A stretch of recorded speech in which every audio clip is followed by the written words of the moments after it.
morning to the members of the loyal opposition of Barbados. I want to say how happy I am to see you all right here on Broad Street. Yet another Saturday, the Sabbath day of the week. So thank you once more. I want to say how proud I am of all of you. Today we can brag a bit and say that some of the clauses of the cybercrime bill were removed, but it is not enough for us.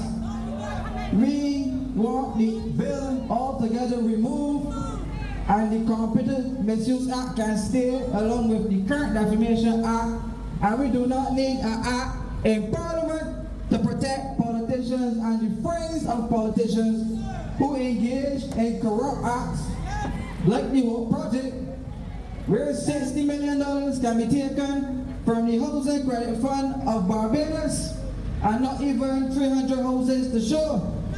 So I say, if some people who like to call for investigations and who like to pelt checks in people's tails, that they be the first ones investigated that their spouse was involved in receiving government contracts, $60 million worth of the government's money. This Somaliland administration pilfered through the pockets of friends and families. I say to you that even this week we saw how they would even treat the homeless. That throw the possessions of the homeless in the garbage, to enclosing the Treasury building, a building in which they condemn to be not for proper use by the workers of Barbados, but want to take away the properties of those persons at London-born Towers in the city of Bridgetown, to put those people from their good properties into a sick building. But I say to you, when they spend your money to ensure that they have a good quality of life, they're spitting at your children. They're spitting at them and offering them sex surveys and an IDB survey. And then you have Kemar Stuart coming to the public of Barbados and saying that she's not resigning after signing off on an abuse of the children of this country. And these wicked charlatans can get in the Parliament of Barbados this week and talk about their passing a child protection bill. The children need to be protected from them.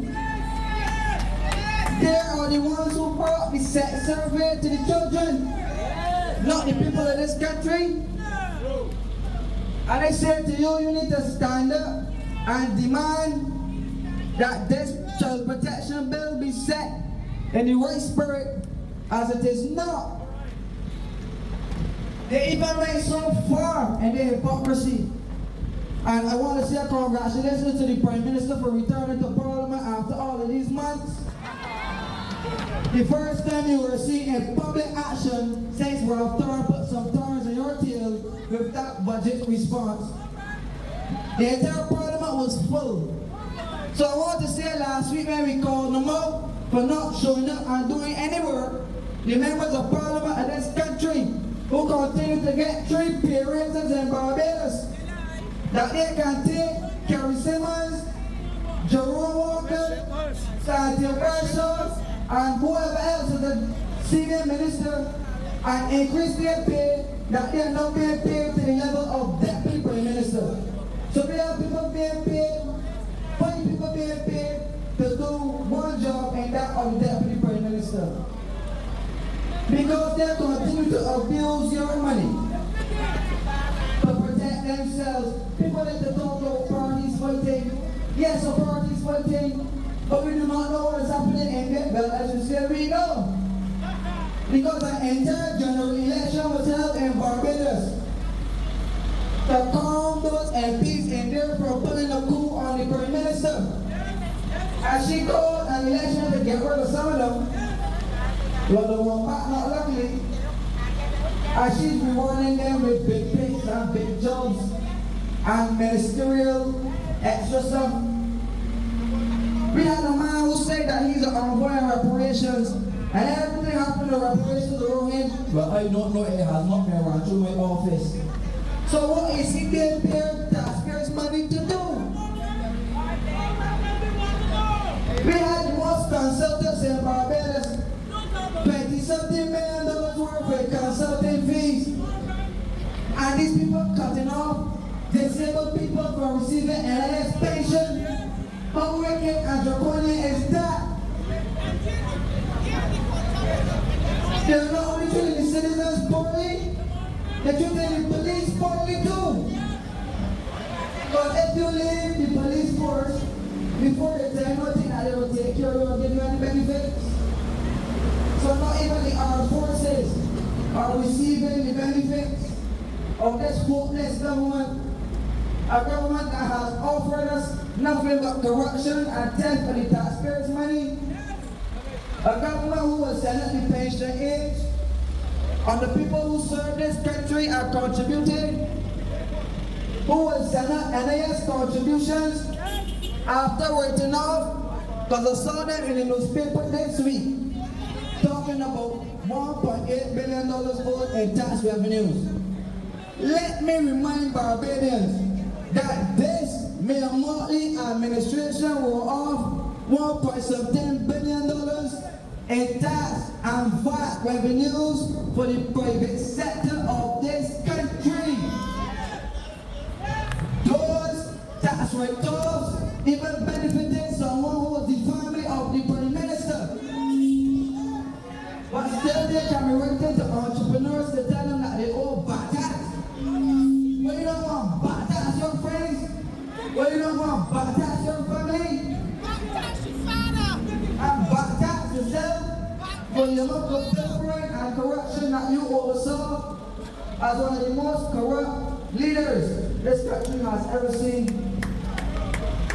Barbadians, I can say to you that by the end of this administration's term, the Treasury will be completely broke and we'll be more indebted than we ever were in the history of this country. And those persons who are thinking they're going to get an NS pension, you will not. They are already cutting the benefits.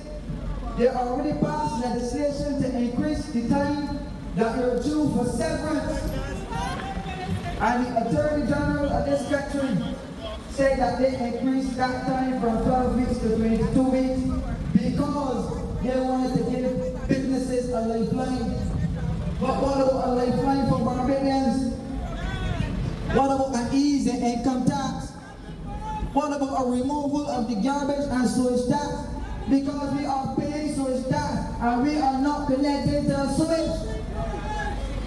40% of the people on the coast are connected to the sewage, and 95% of us are paying for sewage tax that we do not use. And you actually might as well come and say sewage tax makes $80 million a month in Barbados. Do you know what is $80 million a month unaccounted for? No public records to show or justify how $80 million a month being collected in garbage and sewage tax.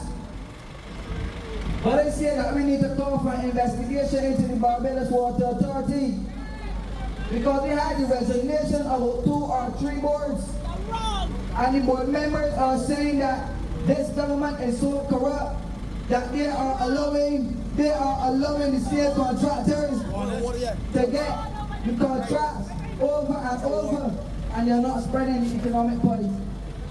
But do you know why? Do you know why?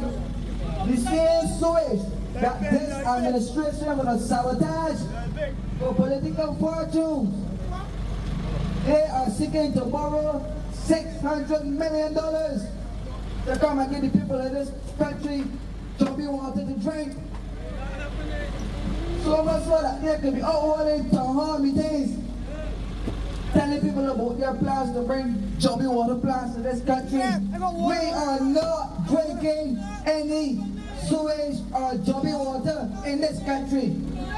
And I say to the government, if you build that tertiary level plant to reclaim that water, to put it back into our clean water aquifers, we will shut down Barbados. Not happening. You good? Never in the history of this country would I hear a sellout That is a union leader. Tony Moore. Sell out the people of Barbados for a seat in the House of Parliament. And she is in bed with the government, making that bed up and laying in it. 10 toes down, 10 toes up with the government of this country. Continuing to sell out people, and she's getting in the parliament of this country. That one, Tony Moore, and talking the utmost rubbish. But she was not talking rubbish when she was marching up and down in this country, taking kickbacks and bribes to be marching with the private sector of this country against an elected government. She was not talking about a sellout then. So I say, down with Tony Moore. Tony Moore, down with Tony Moore. She is not the best example as it relates to a union leader. This man right here on my right, Caswell Franklin, is the best example if you want to know what it means for union representation. He continues to stand up for the workers of this country, while Tony Moore sell them down the river for less than 30 pieces of silver. But I will say this to her, that the workers that you sold down the river, right? Because we're not talking about the fact that she gets a salary as the head of the union, she gets a salary as a member of parliament, and God knows what other committees that she's on, that she's getting taxpayers' money, and God knows what private ventures she and the private sector has collaborated with, taking potential kickbacks to turn a blind eye to the poor treatment of workers in this country. So I am sending a message to all and sundry, all of those workers, all public workers from the highest levels right back down. Stand up and shut this country down and let us save Barbados from despotism, dictatorship, because we will not be muzzled. We will not be muzzled. And with that being said, this cybercrime bill has to go, and that is my time. I will go as well. Thank you.